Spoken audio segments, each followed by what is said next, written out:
Assim como a escaleta e a árvore da história, o gráfico das emoções pode ser utilizado para planejar a história que a gente quer contar, mas também pode ser usado para analisar essa história e verificar se ela está trazendo o tipo de informação e projetando o tipo de emoção que a gente deseja.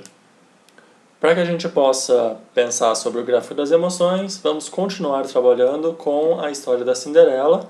E aqui nós temos essa história separada em 6 pontos, na escaleta conforme a gente trabalhou nas lições anteriores.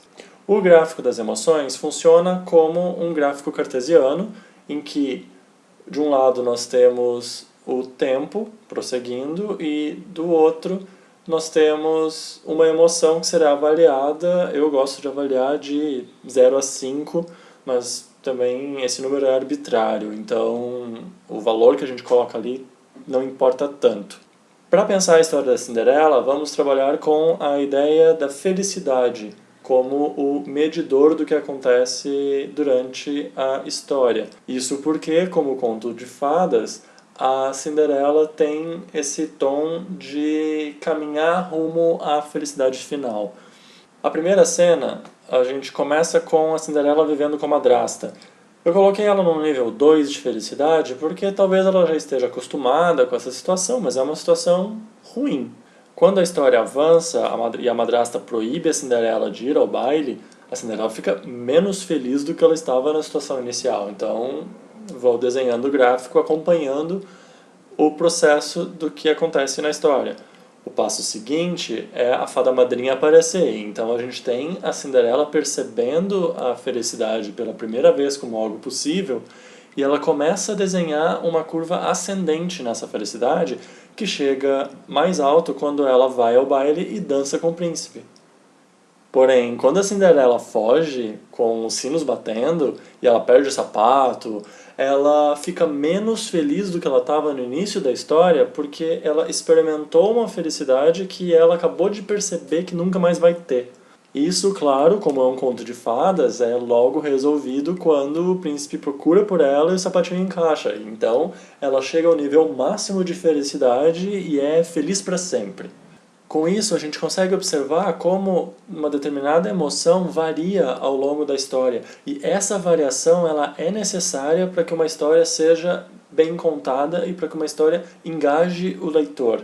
Porque se só sobe o nível de felicidade ou só descesse o nível de felicidade, a gente provavelmente cansaria o leitor de tédio, no caso da felicidade que só aumenta porque nada daria errado, ou de canseira porque apenas tudo fica triste. Só que a gente não precisa se restringir a analisar a felicidade. Digamos que a gente queira fazer uma releitura da Cinderela. Digamos que a gente queira pensar a Cinderela em termos de liberdade.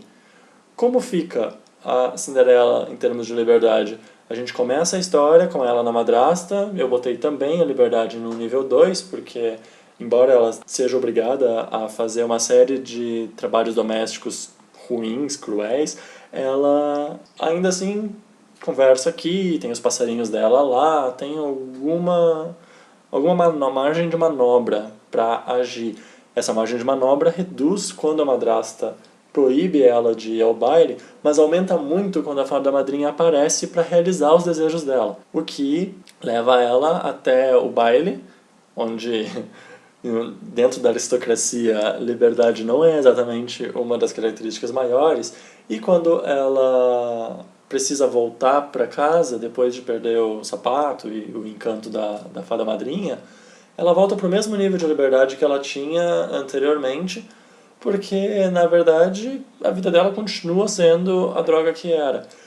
Até que o príncipe aparece por ela, o sapatinho encaixa, a liberdade aumenta, mas é uma liberdade menor do que ela tinha quando a fada apareceu, porque a fada podia fazer muitas coisas por ela, e ela se submete a casar com o príncipe e vive numa relação patriarcal, uma instituição patriarcal que vai determinar o futuro dela para sempre. Então ela tem algumas liberdades maiores do que quando era empregada, mas segue ali num 3.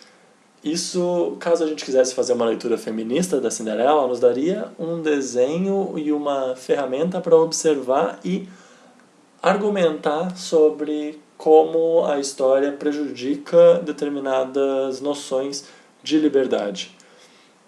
E claro, se a gente quisesse interferir nessa história, a gente poderia mudar o casamento e depois do casamento a Cinderela abandona o príncipe e vai criar uma empresa e, enfim, fica milionária. E isso aumentaria o nível de liberdade porque ela estaria assumindo as rédeas das próprias decisões. Ou seja, o gráfico das emoções, ele é muito útil para que a gente possa olhar nossa história depois que ela já está organizada.